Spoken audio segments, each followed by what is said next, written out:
hymns from black origins, and remember what I said about the 1864 hymnal and how a lot of the universalist stuff, the God stuff, got taken out, and there was more humanist, transcendental stuff that made it in that hymnal. So Christian stuff, Jesus, we're getting rid of that. We're going humanist, right? This is these are comments that are that Johnson makes about the 1864 hymnal, or 1994 hymnal, in relation to using black sources. So hymns from black origins did not have their God language changed, though some were heavily and not always sensitively edited. Making such fundamental changes in dozens of hymns meant a more radical tinkering, and that's the language that Johnson uses, kind of benign, right?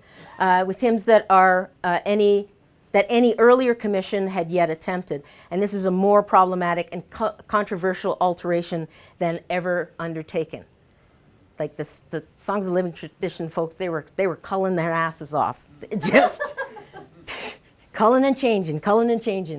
They were all about that.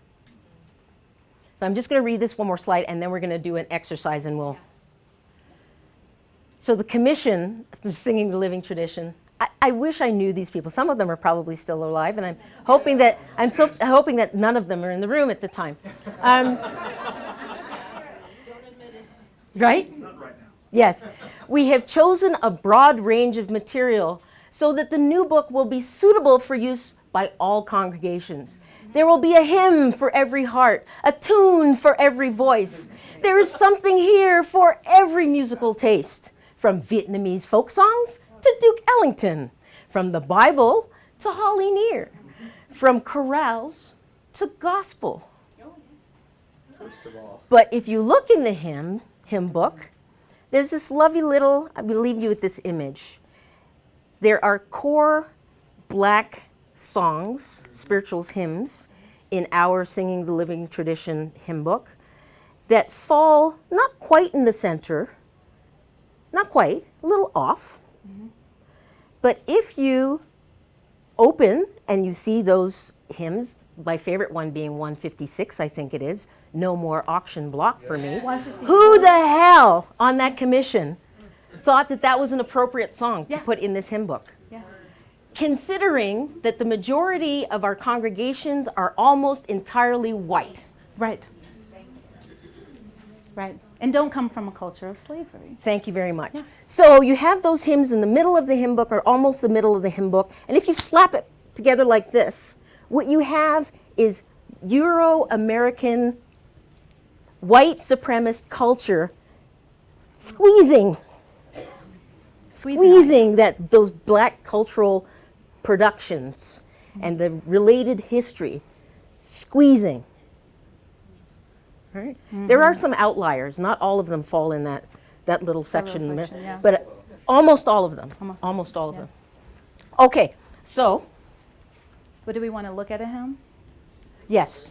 If you guys want to open your hymnals to number 30, Over My Head. Speaking about how we start to remove some of the cultural context. And one of the spaces you've heard often that we're taking up space, right? We're going to take up space. And one place that black culture has always taken up space is in music, right?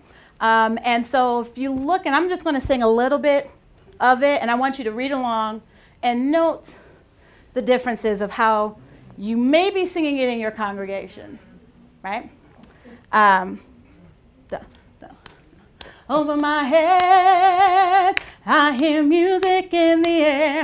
Over my head, I hear music in the air. Over my head, I hear music in the air. There must be a God somewhere.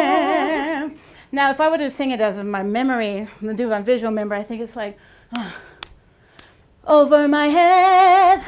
It's like I hear music in the air. Over my head, I hear music in the air. And it just is like painful. And if you think about, we're trying to going back to the slide, what did you have about this is for everyone, welcoming into this congregation? And I have to tell you, I remember vividly the first time there was being in the service, and the first time I came into the service was, into UU service, was being hired as a musician. I'm sitting with my altos, and we're singing the song opposite. What is it, 156 is the No More Auction Block for me? Turn to 156. What's on 150? 150, 154. So what's 153? It's a song that woke up this morning with my mind. State on freedom. How many of y'all sing this regularly, right? I remember opening that textbook and being like, what the heck is happening? This is my first service, right? But I'm working. So as in this form, I'm also on the job, right? So what am I saying? What am I doing? I'm working a lot of things. I can't tell you much about that service, but I remember vividly where I was sitting and that it was my first service. And it was amazing. I recently had someone sub for me at my church, and I gave her paragraphs like, hey, this congregation is amazing. I've been there 7 years, but just know they were singing this song.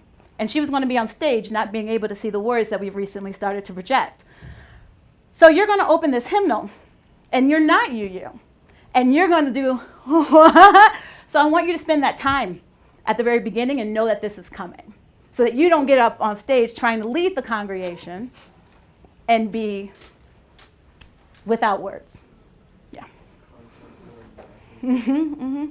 I had a conversation with Glenn Thomas about this presentation, and he said, as he always does, one of the most brilliant things, well, everything he says to me is brilliant, but I asked him about this whole idea of revisionism, or the revisionist impulse in UU music, and this is what he said.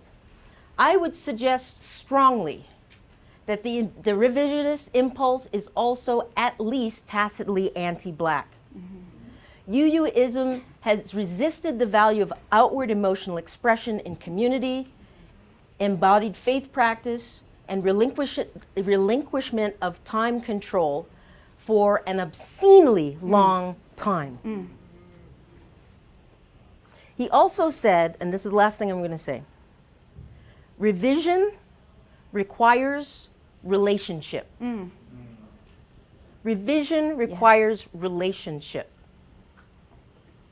So before you start messing with stuff, go talk to somebody, go read something. Visit your uncle, google.com. That's right. Yes, yes. It's about taking responsibility, being accountable for what you're doing with the source text and the cultures out of which those texts come. You know what a kiki is? Mateo, what is a kiki? Stand up so they can hear. We're going to get together, we're going to have a little conversation, and we're going to say some things that we think that we might not necessarily otherwise say outside of the context of the kiki. We'll put it that way. Yes. Yeah. That's it. Oh. Okay, so which question, Jyvonne, do you think is? I mean, I think they're all great. And again, Yeah. we'll provide these for you if you aren't taking a picture to assess for yourself and be thinking as music directors and leaders in your congregation. I feel like number 3 is something to really talk about. Okay. How can cultural traditions that are not our own be honored, respected, appreciated, affirmed, and respectfully shared? Does anyone have any suggestions, or can anyone share an take a minute to experience think to about be that thinking and about share? it? Well, I think too, as musicians, music directors, and so on, music serves as a kind of ramp, right? That takes us to a productive place, but also a challenging place where you encounter different cultures all the time. So it requires, I think, for us, more diligence, and more awareness of what we're doing. Yeah. Anybody?